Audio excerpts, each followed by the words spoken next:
So we have a new update for Logic Pro, and I'm super excited to check out what's new, what kind of features they added. So this is my first time opening it up and taking a look at it. So it says updated recently here. You can see the date, the 28th of May 2025. So I'm going to take a look at the notes here for this update. So they say they have a Flashback Capture, recover and save improvisational performance that otherwise might have been lost because Logic was not set to record. And they also say enhanced stem splitter, split stems from audio recordings with even greater audio fidelity. So wow, that's a good sign. So they're improving their stem splitting technology. So for me, all of this sounds really good, but I'm really interested in Flashback Capture and enhanced stem splitter. So I have a beat that I have just prepared here. So I just opened a Logic Pro and I just put in a beat here.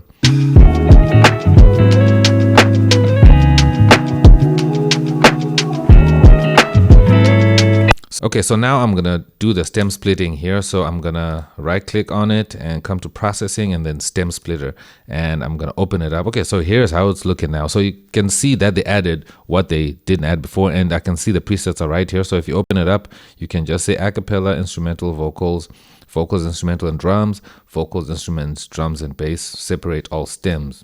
That is really, really cool. Create an additional submix from deselected stems. Okay, so if I deselect, this activates. That is really cool. Oh, so it's now a submix. Okay, wow. That's really cool. Okay, so now let's just separate everything from this track. And another thing here before I do this, I just wanted to show you is this track, I made it intentionally long. It's like 9 minutes. I can't wait to see how long it's gonna take it to split up, like a beat that is like 9 minutes, just to see the speed of which it's gonna take. Okay, so I'm gonna hit apply, and let's see it split it, and let's see how long it's gonna take. This is just a test, and this is the computer I'm using right now is a MacBook Air M1. So let's just see how it performs here. Oh, it's even showing remaining time. So it says remaining time here, 5 minutes. So it does take a while, I guess, because it is a bigger file to stem split. So it says it's going to take 5 minutes. So I guess that tells us everything we need to know, because I was wondering how long it was going to take. Okay, so let me just cancel this so we don't have to wait a full 5 minutes. So what I'll do is I'll just split this beat into like a normal size for a normal song, and then we can see what we can do about that and see how long that's going to take. This is the long file again, and now this is the shorter one. You can see I cannot extend it. So now let me do the same thing and just do stem splitter right there and apply. Now let's see how long that's going to take. And again, this is an M1 MacBook Air, so if you're using maybe a high-spec machine, it might be faster. Again, there you go. It says 2 minutes. So if you're stem splitting like a whole track that's around 3 minutes, you'll get maybe about 2 minutes, wait time for it to do the stem splitting. So I'm just gonna speed this up, and you're gonna see it when it's done. So we take a look at the results. Okay, so it's done now. You can see it's now just scanning all the files. So here we have all of these stems now that have been split out of the track, and it's going to be interesting to hear exactly the quality of them. So first I'll start with the drums right here, because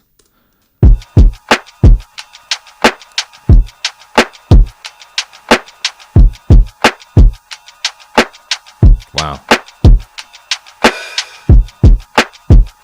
they sound really good. Now let's check out the vocals.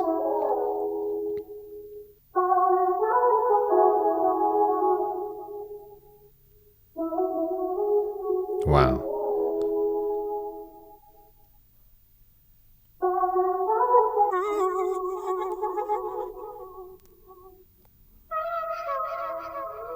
So I heard a little bit of the saxophone there with the vocals.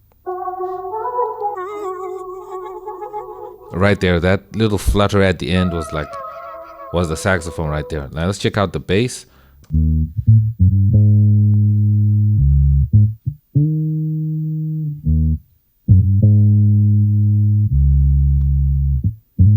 I mean, bass is clean. The bass is clean. Even if you just like EQ, use that EQ just to isolate the bass. The bass, I wouldn't really be surprised at how it splits it out.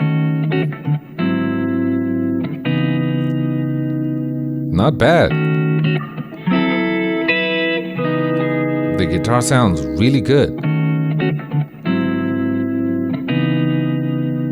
The guitar sounds really good, not too many artifacts. It sounds great. And the piano, there isn't anything right here. And then there's also other. Let's see what other is.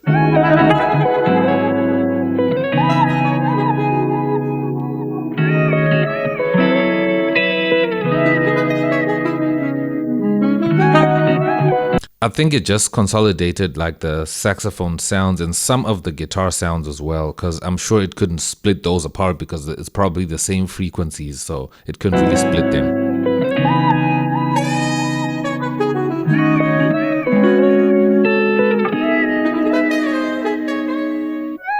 That is really interesting. That is truly, truly interesting. So now let's move on to the next one, which is the capture feature here. So I'm just going to set up my mic. So what I'll do now is I'll just start playing the beat. I'm actually not recording anything. I'm just playing this as I talk over it, just to see that, okay, if let's say you were playing a beat and someone was performing, singing, you know, doing anything like that, what would happen? So I think we have enough, so I'm going to stop. So how we used to do it with MIDI notes is we come here to the record dot, red dot, and then I would right click. And over here, there would be capture recording. So now we have flashback capture. Okay, let me click on it. Boom. There we have it. Wow. Okay. Okay, splitting here. And I'll just start playing the beat like this. So it was captured solo. That is crazy. This is really cool. So it means that every time you press play, Logic Pro is listening. Like it's listening to everything you're doing, and it probably discards it, just like what it does with the MIDI. This is really cool. I'm not sure what kind of a burden it adds to your system and the speed of how everything works, because I'm pretty sure that also still takes processing and still takes a lot of RAM for it to keep these files always recording and stuff like that. But guaranteed, it does work. So in case you didn't press record, you definitely can recover, you know, the vocal part. If it was a guitar, if it was a vocalist, you can obviously recover, you know, the recording that you might have missed. So this feature is definitely a game changer for me. I really like that they added this. And going back to the stem splitting as well, it's a really amazing feature. I can tell that they improved it from the first one that they released with the previous update. It's really cool and it's really useful, especially for me. I work with a lot of musicians, so sometimes I get 2-track recordings where someone has a beat and then they also have their own recording to mix and master and, you know, do things like that. And unfortunately, that person won't have like the stems for the beat itself. It's just a single file beat. And using the stem splitting here, it can actually help me to rebalance the beat a little bit so that it can, you know, work with the vocals that I'll be mixing a little bit better. So if you record yourself, or you work with other people, or even you record other people that just come with just one single MP3 or a WAV file of just a beat, and you don't have the stems and the files for the beat, you can still rebalance the beat using stem splitting. So it's really interesting, and I'm sure there's a lot of even other ways that people use this stem splitting in their workflow, but it's really interesting. But I just wanted to take a look at all of these features and just see what they look like and how they've been improved. You let me know what you think down below, and I would love to see you in my next video as well. So make sure to like and subscribe. I'm X and I'm out. Peace.